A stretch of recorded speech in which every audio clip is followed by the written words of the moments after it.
तोहर मेहंदी रची दुआरा प बाजा बजी। काल्हू तोहर मेहंदी रची दुआरा प बाजा बजी। खिड़की से देखी ह सनम काल्हू तोहर मेहंदी रची दुआरा प बाजा बजी। खिड़की से देखी ह सनम काल्हू तोहर मेहंदी रची।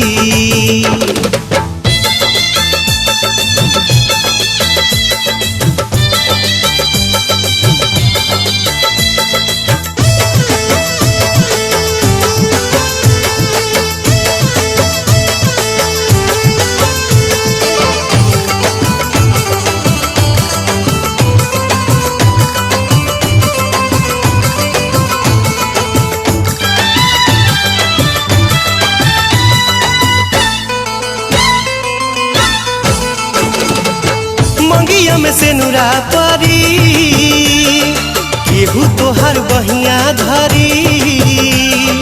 सोरा हो सिंगार कही के देखली ह तनी बहरी। जब परी निगाह जनी भरी ह तू आह। जब परी निगाह जनी भरी ह तू आह। भाई अक्षर ज्ञानी बानी हे बोले काल्हू तोहर मेहंदी रची दुआरा प बाजा बजी। खिड़की से देखी ह सनम काल्हू तोहर मेहंदी रची।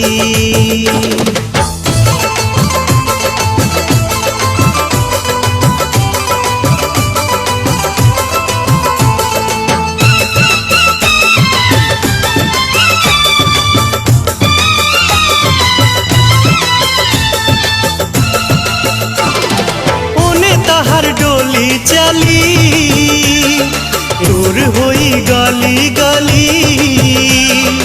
जरी गइल परवाना सुर होई गली गली। तहर बंधन जुटी हमर दुनिया लूटी। तहर बंधन जुटी हमर दुनिया लूटी। पिया संगे बोले जिया लागी डोले काल्हू तोहर मेहंदी रची दुआरा प बाजा बजी।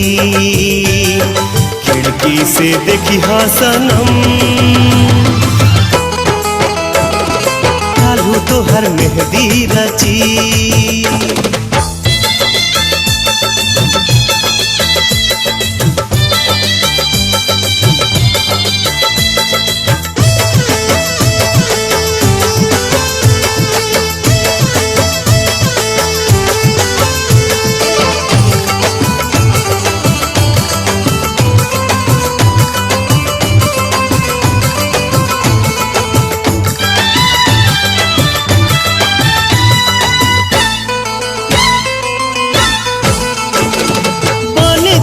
दोसरा के जान छूटी जाई हमर परान। अगला जन्म में तू ही फिर होई हा दिल के मेहमान। धरे कोनो चोला प्यार हमर होला। धरे कोनो चोला प्यार हमर होला। भाई अक्षर ज्ञानी बानी हे बोले काल्हू तोहर मेहंदी रची दुआरा प बाजा बजी। काल्हू तोहर मेहंदी रची दुआरा प बाजा बजी। खिड़की से देखी ह सनम काल्हू तोहर मेहंदी रची दुआरा प बाजा बजी। खिड़की से देखी ह सनम काल्हू तोहर मेहंदी रची। काल्हू तोहर मेहंदी रची।